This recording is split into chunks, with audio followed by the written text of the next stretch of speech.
It was supposed to be an enjoyable mother-daughter hike in the Great Smoky Mountains National Park, but little did they know it was going to turn dark. On September 25th, 2018, 53-year-old Susan Clements set out on a scenic trail with her daughter near Clingman's Dome, the highest point in the park. They anticipated a routine afternoon adventure amid the early autumn beauty of the Smokies. Instead, by nightfall, Susan had vanished into the misty mountains, sparking a massive week-long search and a baffling mystery that continues to haunt those who remember the case. Susan Clements was a mother of 3 from the Cincinnati area. She was on vacation in the Smokies with her youngest daughter, eager to share the wonders of the national park. An active, outdoors-loving person, Susan was no novice hiker. In fact, earlier that week, she and her daughter had tackled some of the park's more challenging trails, including one with steep elevation changes. On this fateful Tuesday, their plan was relatively simple. Take the Forney Ridge Trail to a scenic spot called Andrews Bald, and then return to the Clingman's Dome parking area before dusk. The hike is a few miles round trip, a pleasant day hike, not something that would normally pose a serious risk for someone like Susan. They packed light, carrying no heavy gear or overnight supplies, since they fully intended to be back by evening. That afternoon, the two set out from the trailhead in good spirits. They reached Andrews Bald and began the return leg of their hike in the late afternoon. As they neared the end of the trail, close to Clingman's Dome, Susan's 20-year-old daughter decided to go on ahead. She was a faster hiker and wanted to climb the short, steep path up to the Clingman's Dome observation tower for one more panoramic view. The plan was straightforward. They would split up briefly and meet back at the parking lot. It was around 5 p.m. when Susan's daughter hurried ahead up the path, and Susan continued at her own pace toward the parking area. Neither of them realized that this small separation would soon become a life-altering decision. When the daughter returned to the parking lot after her quick detour to the observation tower, she expected to find her mother there, or at least see her coming down the trail. But Susan was nowhere to be found. At first, the daughter wasn't alarmed. Perhaps her mom was just a few minutes behind, or had paused along the trail to catch her breath. The weather had been growing dreary. A light fog was creeping in, and daylight was starting to fade. She waited, scanning the thinning crowds of visitors for any sign of Susan. As the minutes ticked by, an uneasy feeling set in, and by around 6 p.m., with dusk approaching and still no sign of her mother, that unease turned to panic. Desperate to find Susan, her daughter decided to retrace their steps down the Forney Ridge Trail. She headed back into the woods, calling out for her mom and hurrying to the spot where they had last been together. The trail was growing dim and quiet, enveloped by foggy clouds that often shroud Clingman's Dome in the evenings. There was no trace of Susan on the path, and no answers to her daughter's shouts except the muffled sounds of the forest. Fearing that something was very wrong, Susan's daughter rushed back and alerted park authorities that her mother was missing. It was now night in the mountains, temperatures were dropping, and a light rain had begun to fall over the area. Thus began one of the most extensive search operations in Great Smoky Mountains National Park's history. Park rangers immediately organized search teams despite the challenging conditions. Clingman's Dome sits at around 6,600 feet, and that night the mountain was cloaked in darkness and dense cloud cover. Visibility was near zero in some spots. Any hope of quickly finding Susan that first night was hindered by the foggy, rainy weather and the rugged terrain. The few hikers and tourists still in the vicinity were questioned, but none had seen the missing woman. The searchers faced a long, anxious night on the mountain, and they knew the odds of locating a lost hiker in those conditions were slim until daylight. By first light on September 26th, the search effort exploded in size. The National Park Service called in resources from far and wide. Eventually, around 175 trained personnel from numerous agencies and rescue organizations across multiple states joined the mission to find Susan Clements.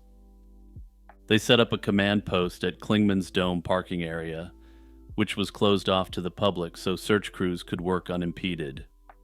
Teams of rangers, volunteer ground searchers, canine units, and personnel with helicopters and drones spread out over the area.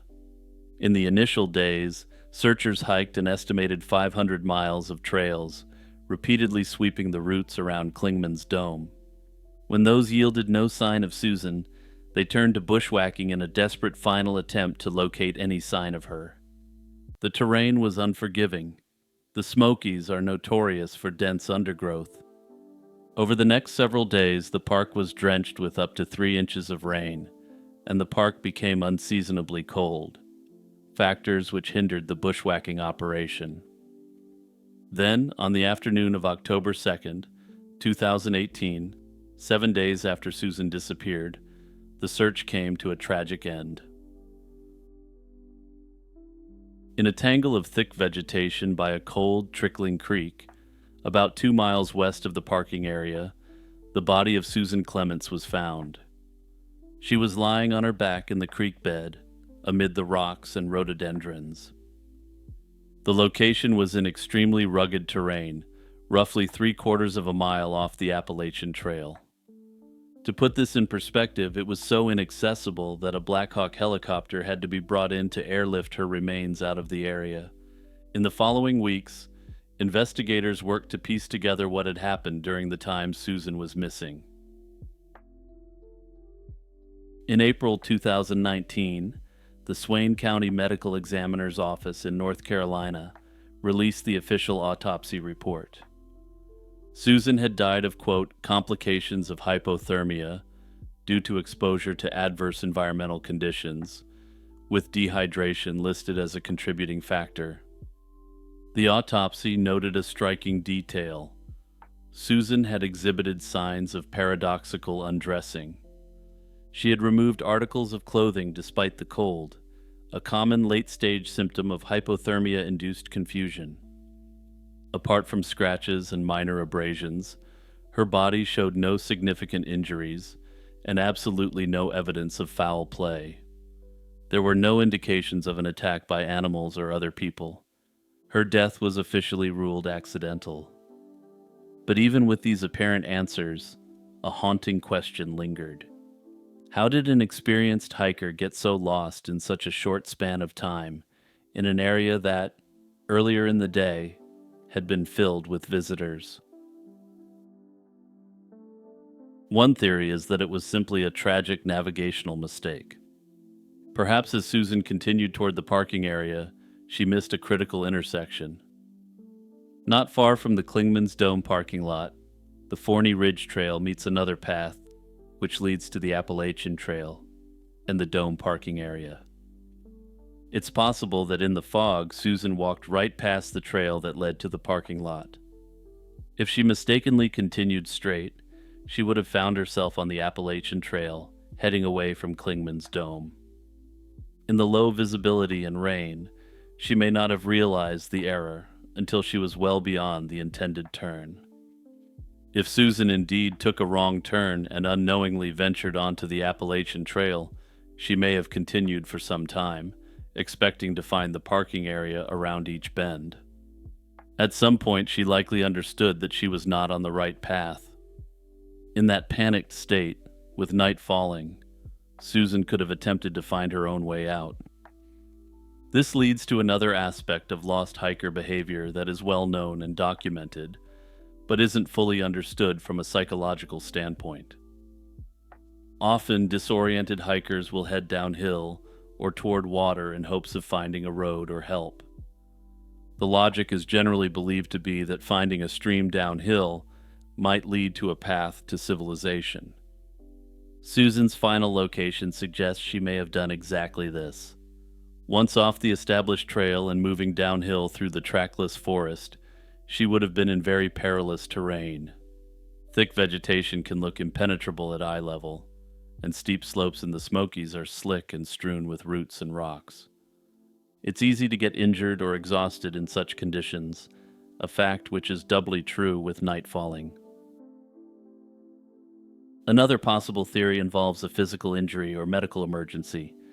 The idea here is that she may have tripped and suffered a minor concussion, which disoriented her.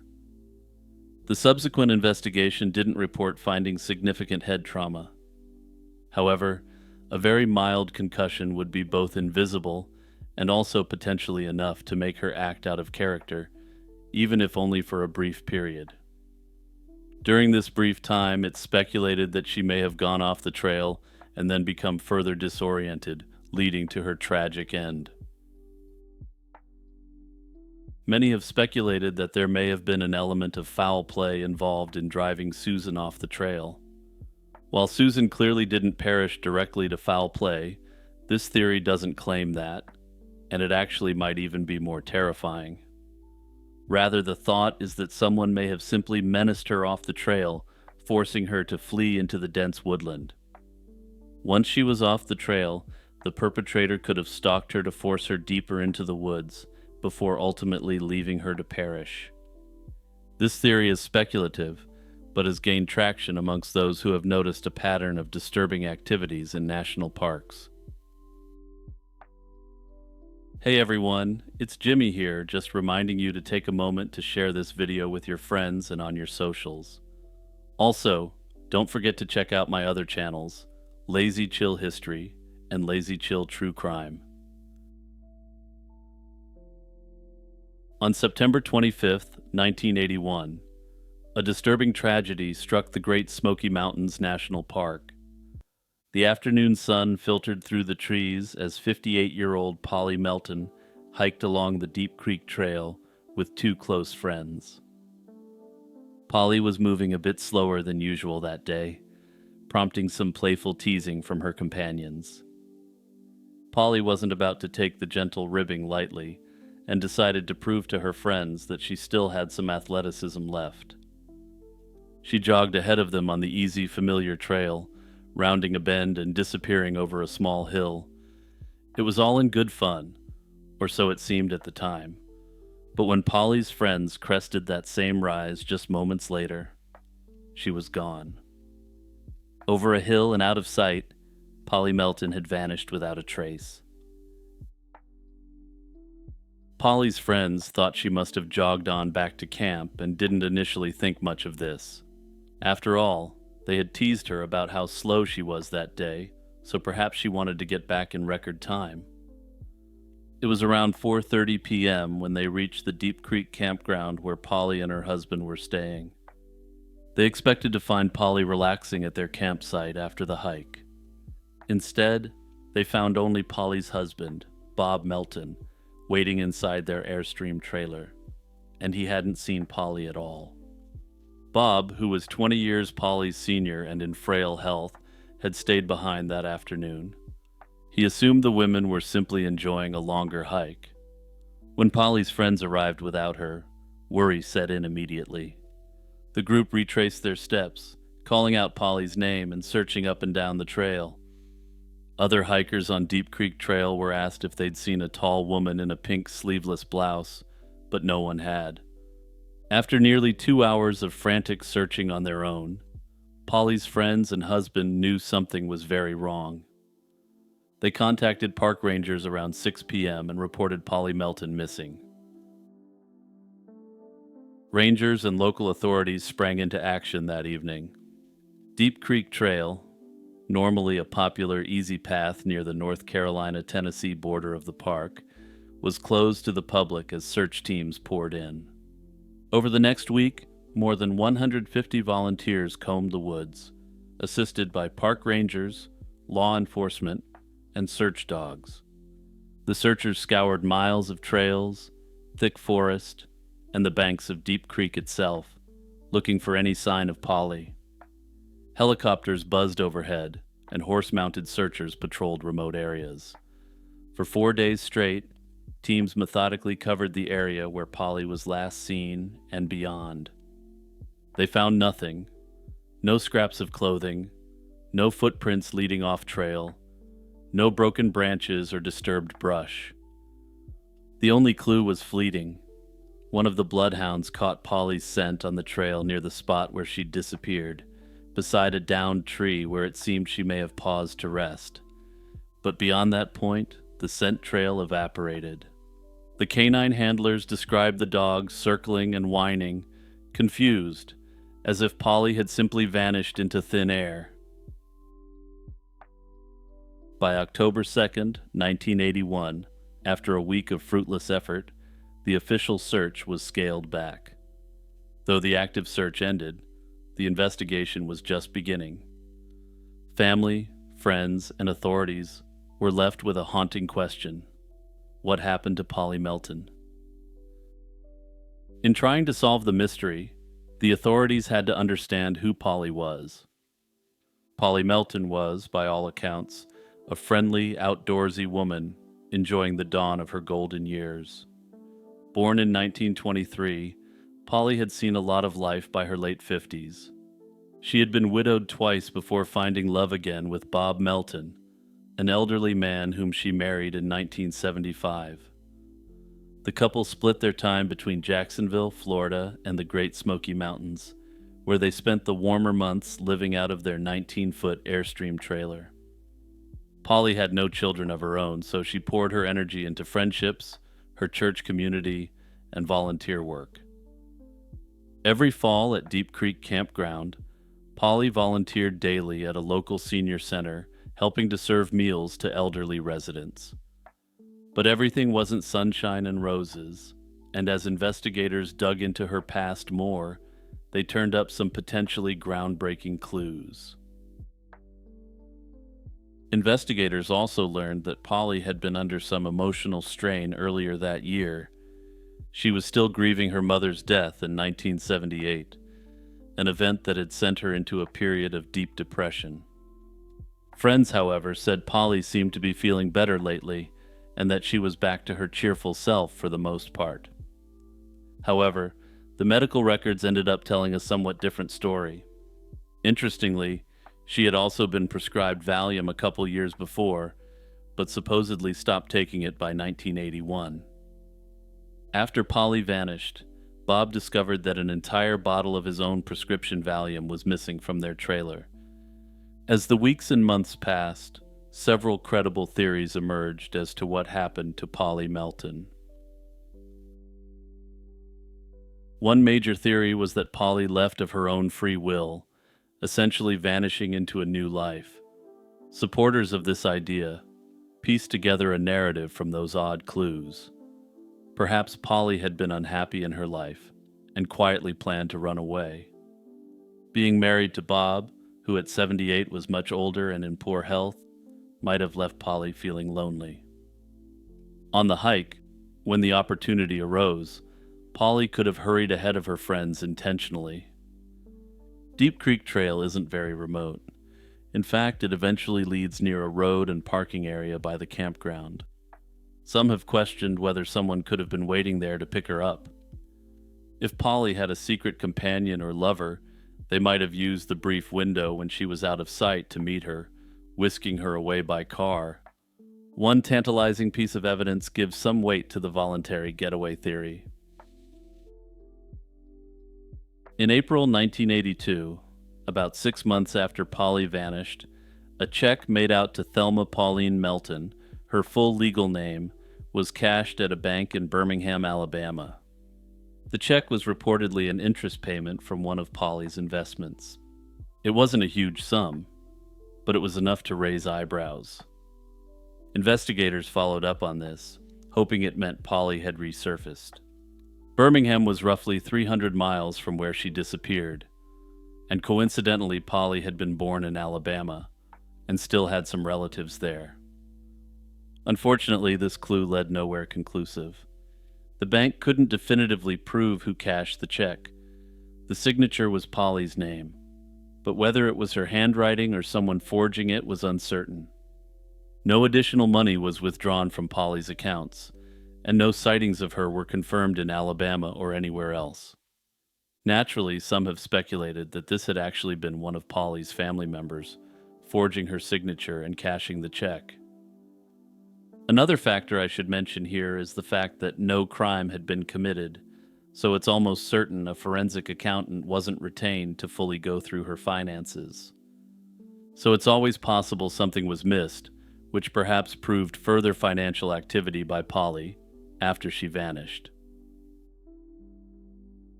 Another theory considers foul play, though it's a perplexing scenario given the circumstances. If Polly was attacked or abducted on the trail, it would have had to happen in an extremely short window of time and space. It would have basically had to happen in the moments after she went around the bend and before her friends caught up. Park investigators noted there were no footprints or drag marks indicating someone left the trail, and no suspicious strangers were reported in the area. That said, she was believed to have been wearing expensive jewelry at the time of her disappearance. To give just one example, she was wearing a diamond-studded gold watch, an item that could have attracted attention for someone who committed a crime of opportunity. There's also the very real potential that she used Bob's bottle of Valium to ensure September 25th was her final day on Earth. She had experienced significant depression after her mother's death. Further, her husband was in increasingly poor health, and reports indicate that Bob actually had to be moved to a nursing home after Polly went missing. It's possible that the weight of it all just finally broke her, and she went deep into the woods, emptied the bottle, and was never found. Whatever the scenario, her case remains yet another instance of an individual seemingly swallowed up by the Great Smokies.